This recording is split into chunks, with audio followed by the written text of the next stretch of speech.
On peut ignorer un avertissement, refuser une invitation ou retarder une décision, mais il y a un jour où chacun devra faire face à Dieu.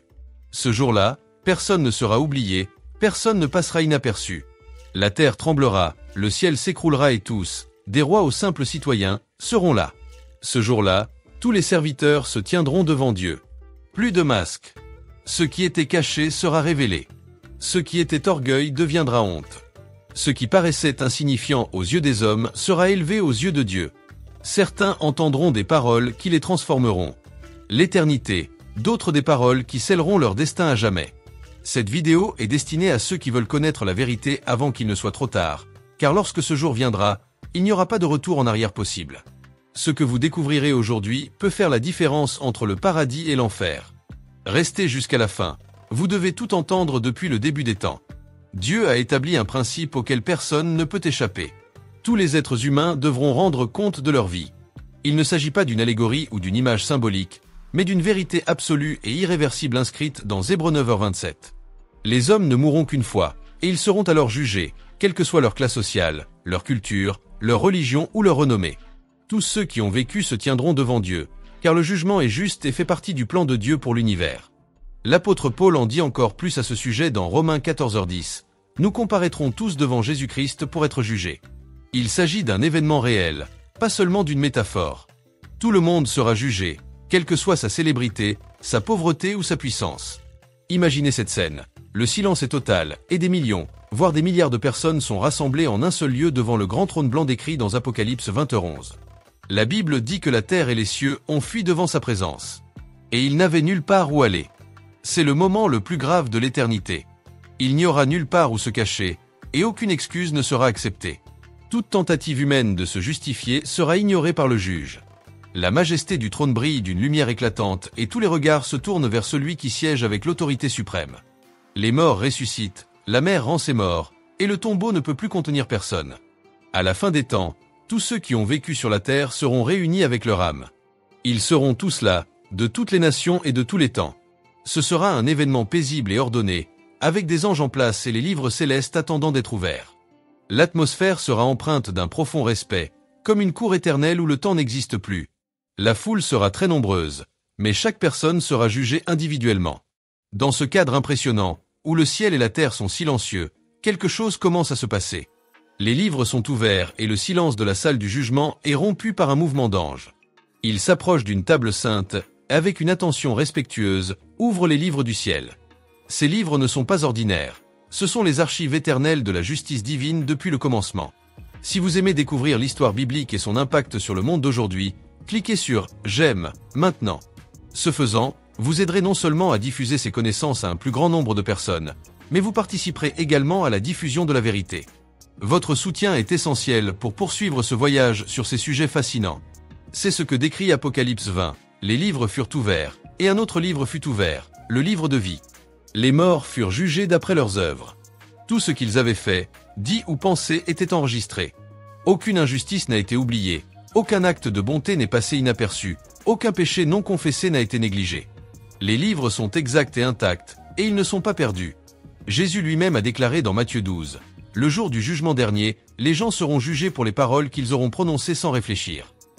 Beaucoup de gens se rendent compte qu'il est temps d'être honnêtes. Ils comprennent que l'heure n'est plus à la pitié. Les masques tombent et les secrets sont révélés. Et les livres parlent devant ces archives. Il n'y aura pas d'argumentation possible. La défense que beaucoup avaient préparée dans leur vie disparaîtra en quelques secondes devant ce qui est écrit.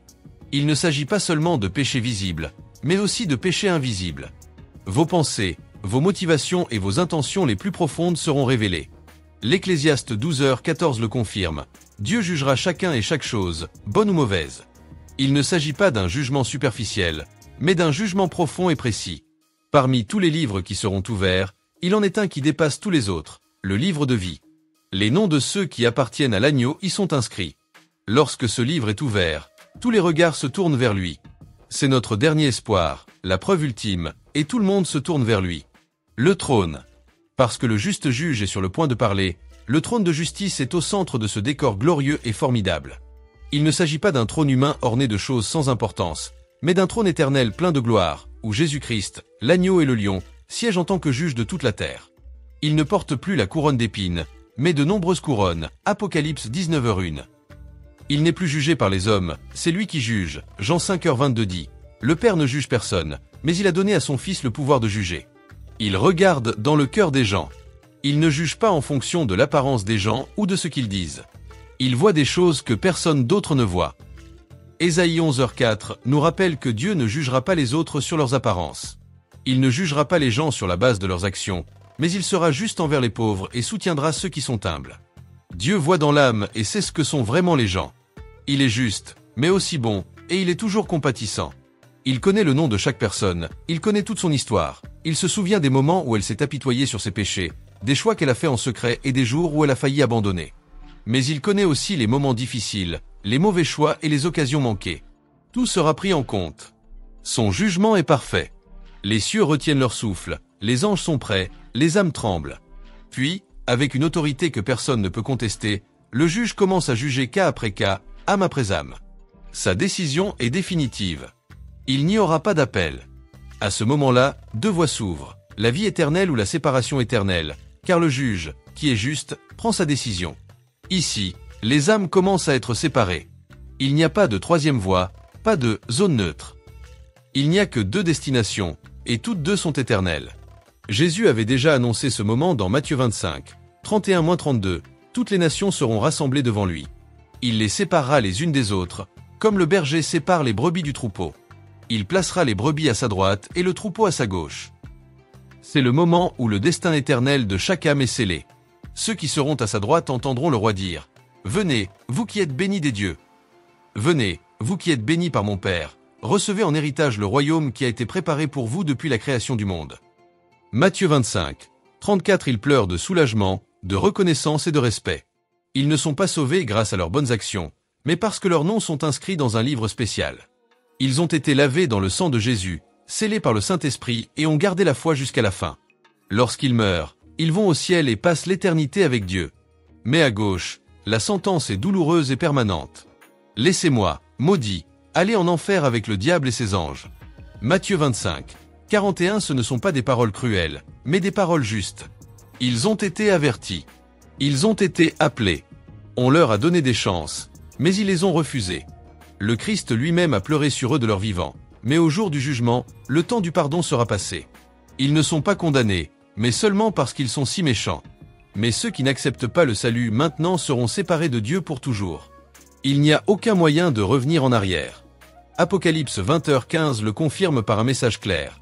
Tous ceux qui n'ont pas été trouvés inscrits dans le livre de vie ont été jetés à l'eau. C'est le symbole ultime.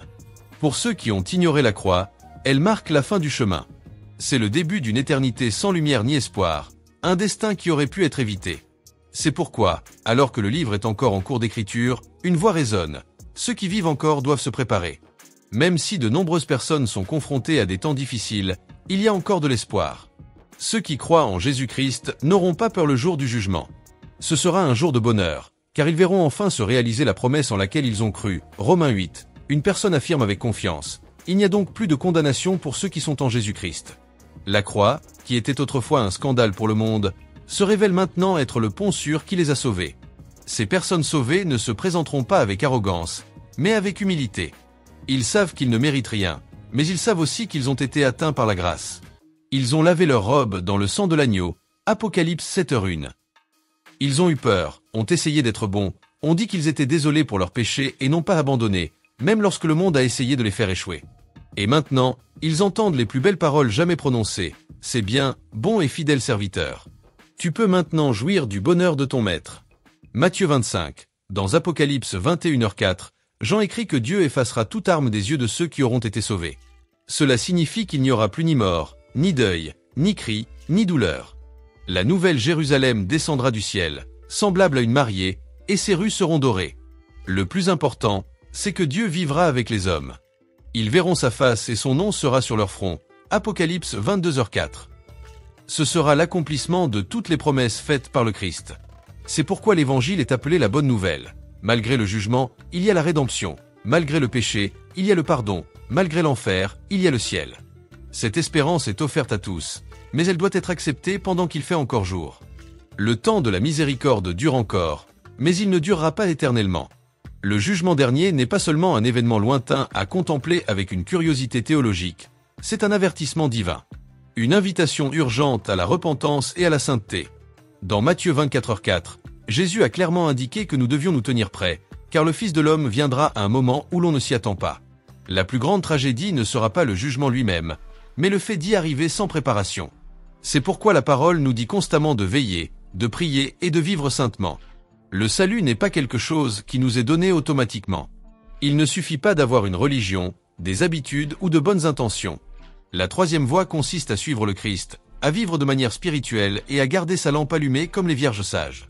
Matthieu 25, 13. Combien de personnes ne réalisent pas que chaque jour peut être le dernier? Le ciel est encore ouvert, la grâce est encore offerte, la porte est encore entr'ouverte, mais elle se refermera et à ce moment-là, il n'y aura pas de seconde chance. 2 Corinthiens 6h2 dit que c'est maintenant le temps favorable, c'est maintenant le jour du salut.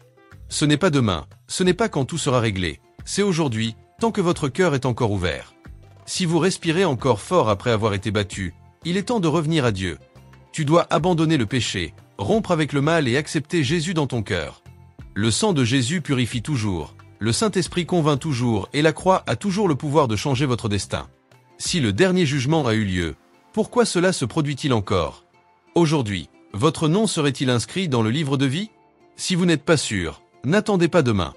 L'agneau qui sauve aujourd'hui sera le juge qui jugera demain, et ce sera une bonne chose pour lui s'il entend sa voix aujourd'hui et ne s'endurcit pas lorsque ce jour viendra.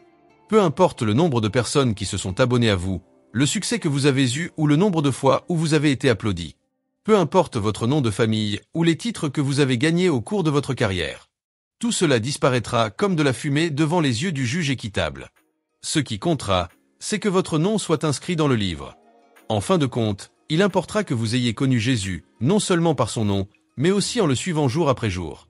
Il s'agira de savoir si vous avez été fidèle, si vous avez pardonné aux autres et si vous vous êtes repenti. Il s'agira de savoir si, pendant que vous en aviez le temps, vous avez choisi de passer votre vie avec Dieu. Regardez maintenant à l'intérieur de vous. Honnêtement, êtes-vous prêt pour le dernier jugement? Si tu ne le sais pas ou si tu n'en es pas sûr, il faut que tu te décides maintenant, parce que ce jour arrive et qu'il te surprendra. Si vous avez aimé, abonnez-vous pour recevoir d'autres contenus comme celui-ci. Rendez-vous dans la prochaine vidéo.